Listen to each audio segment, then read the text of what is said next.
I want to watch this and I'm done. Chat, at this I'm done. What we're doing is against this. I want us to know, I'm probably get a sub 30 microphone and keep it simple today. And then after we're done with the microphone, we'll also do 30 times the price of table salt. Unlike the cheap salt that's mined across the world, this salt is all harvested by hand in one remote region in the northwest of Iceland. So just what makes it so expensive? This is Saltwerk. It's a sea salt factory in the West Fjords of Iceland. Housed in one of the most remote and coldest locations in the country, it produces 10 metric tons of salt each year. The salt takes at least a week to make, and almost all of the work is done by hand. But there's one other thing that's unique about the way that it's processed.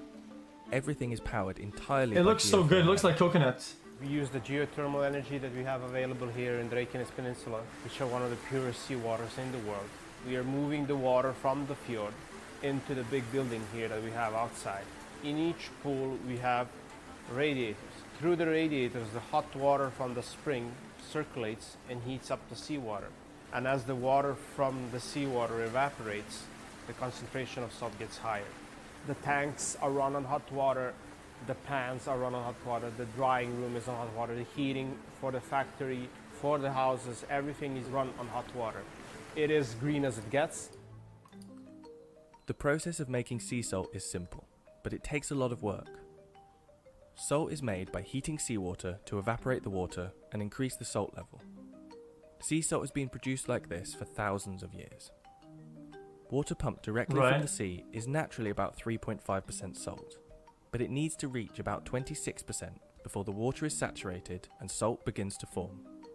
The water is first preheated until it reaches a salinity level of about 20%.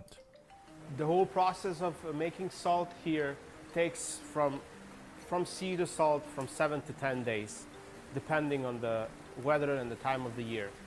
We get better results in the winter time because of the lower humidity, because the frost takes out the humidity, and it's harder in the summertime. As you can see, we have really it's not useless info, it's kind of cool to learn something. I like learning something. So it's really hard to evaporate, because this Iceland is not a place where you usually make salt.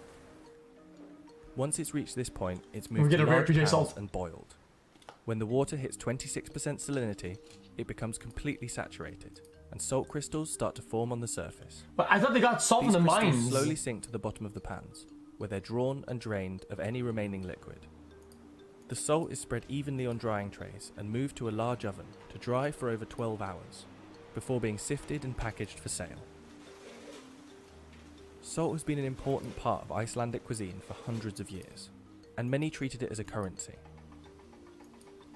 Although sourcing salt isn't quite so hard these days, the tradition of salt making still remains.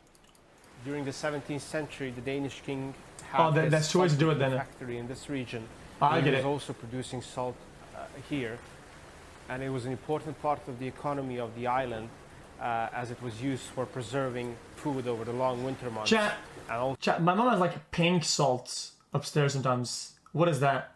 Also for export of fish and cod. In those times also it was considered as valuable as gold.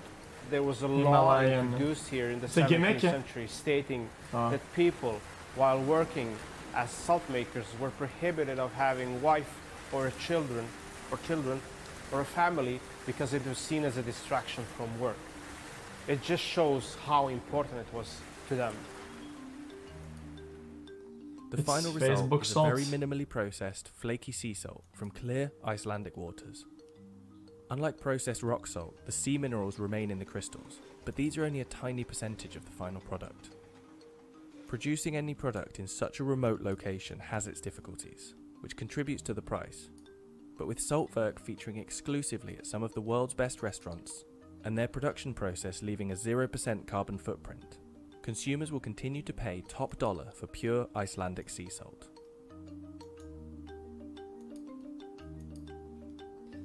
That was good. I enjoyed that. Okay, chat, I'm done. I'm done with the internet chat.